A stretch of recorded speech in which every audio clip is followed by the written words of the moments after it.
We're driven by a desire to revolutionize life on board. We want to harness change by sparking debate and challenging the norm. To stay connected in the world that we are now, we need a sustainable alternative. You're looking at floating apartment complexes. It's fully autonomous, it's 3D printed, and it's electric. We offer a platform for the open sharing of the knowledge that matters. This is Rethink's Night Out. The Hyperloop system is an unavoidable innovation in the future of transportation. Good evening, everyone. I'm Sophie, and this year I'm privileged to be part of the student team Delft Hyperloop. In current day society, we as humans are more connected than ever. On a daily, over 45,000 planes depart from airports all across the world. And needless to say, quick transportation is of utter importance in our high-functioning society. However, the transportation sector is also one of the most polluting sectors on our planet, and it's accounting for around a quarter of the world's CO2 emissions globally. To stay connected in the world that we are now, we need a sustainable alternative. Tonight, I'm going to introduce you to such world. And let me take you on a trip. We're going on a trip from Amsterdam to Paris. And would you believe me if I told you it was only going to take us 30 minutes? Currently, there's 4 modes of transportation that we reckon: the car, the train, a boat, and the aircraft. And if we zoom in on the biggest polluter of the 4, which is, luckily for a lot of you, still the aircraft, we can make an interesting distinction between long and short-haul flights. Short-haul flights are flights of about 500 to 1,500 kilometers. And they take up for an astonishing 92% of all flights that depart. Making short-haul flights more sustainable can have a huge impact on the sustainability of the transportation sector.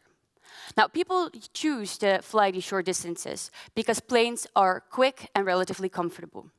So if we're looking for a sustainable alternative, our solution also needs to be quick and comfortable. And this is where the Hyperloop comes in as the 5th mode of transportation. The Hyperloop system can be best described as a train-like body. It uses magnetic levitation to lift itself up from the ground, which takes away the rolling resistance. Then it uses the same magnetic attraction to propel itself forward, so we don't need a combustion engine anymore. Lastly, the pod is then placed in a nearly vacuum tube, which takes away the air resistance. And the result is an extremely energy-efficient system that can move up to 1,000 kilometers an hour. It's quick like an aircraft, but then a sustainable version. Now, the Hyperloop concept was first introduced in 2016, and since then, it has gone through a lot of technological developments for a concept that still needs to prove itself to be profitable. Now, how can it be that this development goes so quickly? That is because the Hyperloop has the added factor of excitement.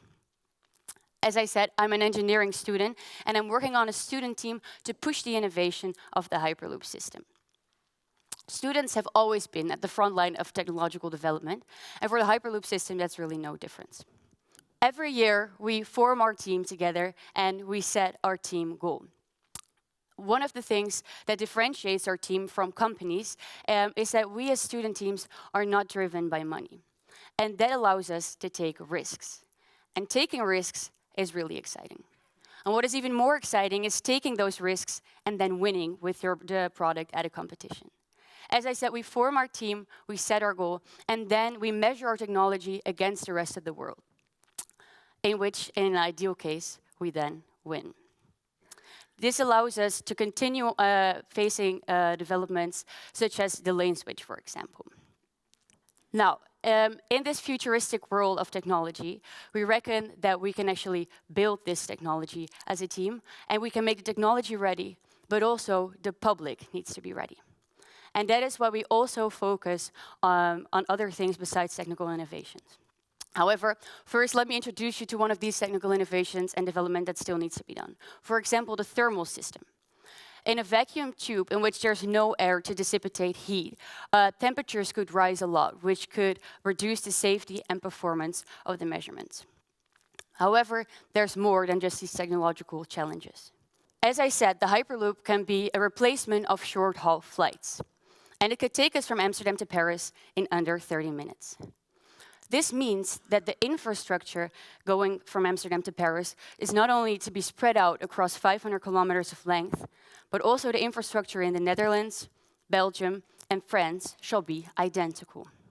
To make the Hyperloop a successful transportation method, a single standardized infrastructure is necessary. This means that collaboration on a European broad level needs to happen, and governments, industries, and researchers need to agree. That is also why we have chosen to make our systems towards the standardized system of infrastructure that's currently in Groningen at the European Hyperloop Center.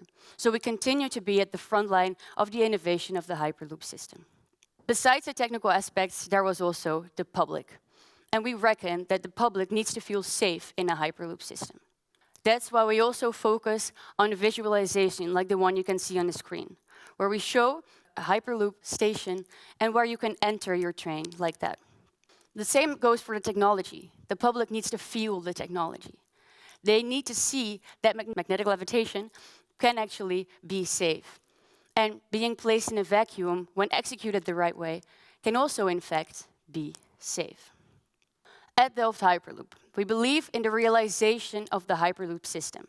And every day we set steps towards this realization.